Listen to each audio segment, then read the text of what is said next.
Welcome to recipes இன் மீவி. இன்றைக்கி நம்ம அருமையான சுவையில் கேரளா ஸ்டைல் சிக்கன் குழம்பு தான் செய்ய போகிறோம். சாதம், சப்பாத்தி, பரோட்டா, இட்லி, தோசை எல்லாத்துக்கும் பொருத்தமான இந்த கேரளா ஸ்டைல் சிக்கன் குழம்பை எப்படி செய்கிறது, இதுக்கு தேவையான பொருட்கள் என்ன பார்க்கலாம் வாங்க. இந்த சிக்கன் குழம்புக்காக 3/4 கிலோ சிக்கன் க்ளீன் பண்ணி எடுத்து வச்சுருக்கேன். இதில் பாதி எலுமிச்சம்பழ சாறை புழிஞ்சிக்கலாம். 1 டீஸ்பூன் உப்பு, 1/2 டீஸ்பூன் மஞ்சள் தூள், 1 டீஸ்பூன் மிளகாய் தூள். இது எல்லாத்தையும் நல்லா கலந்துடலாம். இது 1 மணி நேரம் மேரினேட் ஆகட்டும், மூடி வச்சிடலாம். வானலியில் 1 டேபிள் ஸ்பூன் தேங்காய் எண்ணெய் ஊற்றிக்கலாம். இதுக்கு தேங்காய் எண்ணெய் தான் நல்லாயிருக்கும். 3 துண்டு பட்டை, 4 கிராம்பு, 4 ஏலக்காய், 1 டீஸ்பூன் சோம்பு, 10 பல் பூண்டு. பூண்டு பெருசாக இருந்ததுன்னா 6 பல் பூண்டு போதும். 1 இன்ச் அளவுக்கு 2 துண்டு இஞ்சி, 20 சின்ன வெங்காயம். இந்த சின்ன வெங்காயம் பொடியாக இருக்கிறதால நான் 20 சேர்த்திருக்கேன். பெருசாக இருந்தால் 10 போதும். 1 கொத்து கறிவேப்பிலை.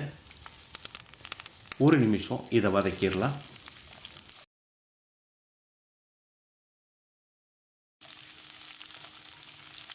வெங்காயம் நல்லா வதங்கிருச்சு.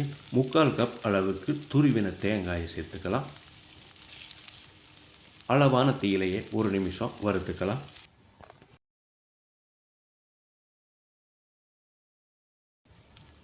லேசாக செவந்து வர்ற அளவுக்கு வறுபட்டுருச்சு. இதில் 2 டேபிள் ஸ்பூன் காஷ்மீரி மிளகாய்த்தூள். இது இல்லைன்னா சாதாரண மிளகாய்த்தூள் 1 டேபிள் ஸ்பூன் சரியாக இருக்கும். 2 டேபிள் ஸ்பூன் மல்லித்தூள், 1 டீஸ்பூன் சீரகத்தூள், 1 டீஸ்பூன் மிளகுத்தூள். ஸ்டவ்வில் தீயை குறைச்சி வச்சு ஒரு 30-40 செகண்ட் பரட்டி விட்டுறலாம்.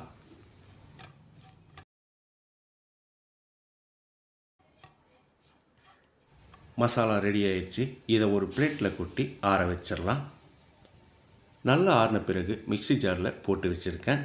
இதில் 1 கப் அளவுக்கு தண்ணி சேர்த்து பேஸ்ட்டாக அரைச்சிக்கலாம். இந்த மாதிரி நைஸாக அரைச்சிக்கோங்க. வானலியில் 1/2 டேபிள் ஸ்பூன் தேங்காய் எண்ணெய் ஊற்றிக்கலாம். 150 கிராம் அளவுக்கு 2 பெரிய வெங்காயம் நீளவாக்கில் நறுக்கினது. வெங்காயத்தை செவந்து வர்ற அளவுக்கு வதக்கிடலாம். வெங்காயம் நல்லா வதங்கிருச்சு. 150 கிராம் அளவுக்கு மீடியம் சைஸில் 3 தக்காளி பொடியாக நறுக்கினது, 2 பச்சை மிளகாய்,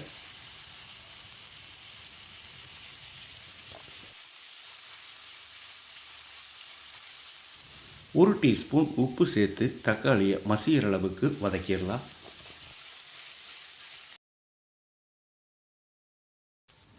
தக்காளி வெங்காயம் நல்லா மசிகிற அளவுக்கு வதங்கிருச்சு. நம்ம மேரினேட் பண்ணி வச்சுருந்த சிக்கனை உள்ளே போட்டு கலந்து விட்டுடலாம்.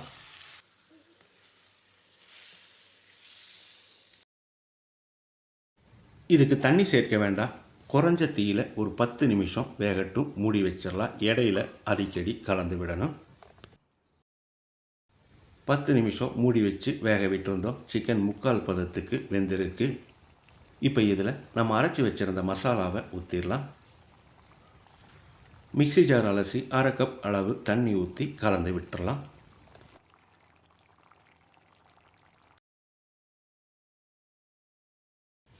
இந்த ஸ்டேஜில் உப்பு சரி பார்த்து போட்டுக்கலாம். நான் 2 டீஸ்பூன் உப்பு சேர்க்கிறேன். பத்தலைனா மறுபடி கூட போட்டுக்கலாம். குழம்பு திக்காக இருக்கிறதால 1 கப் அளவுக்கு தண்ணி ஊற்றி கலந்து விட்டுறலாம்.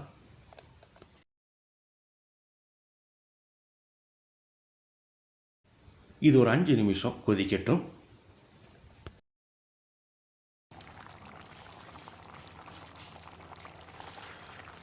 குழம்பு நல்லா கொதித்து வந்துருச்சு. இப்போது சிக்கன் எந்த அளவுக்கு வெந்திருக்குதுன்னு பாருங்கள்.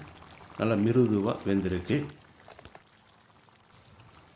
1/2 கப் அளவு கெட்டியான தேங்காய் பால் எடுத்து வச்சுருக்கேன். இதை ஊற்றி கலந்து விட்டுடலாம். தேங்காய் பால் ஊற்றின பிறகு ஒரு 2-3 நிமிஷம் கொதித்தாலே போதும்.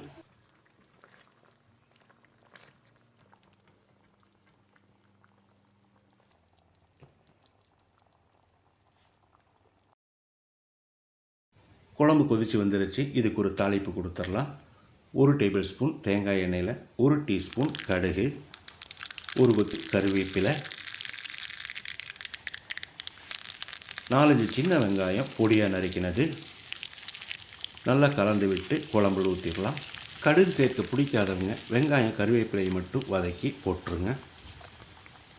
கூடவே பொடியாக நறுக்கின மல்லி இலையும் தூவி கலந்து விட்டு இறக்கிடலாம்.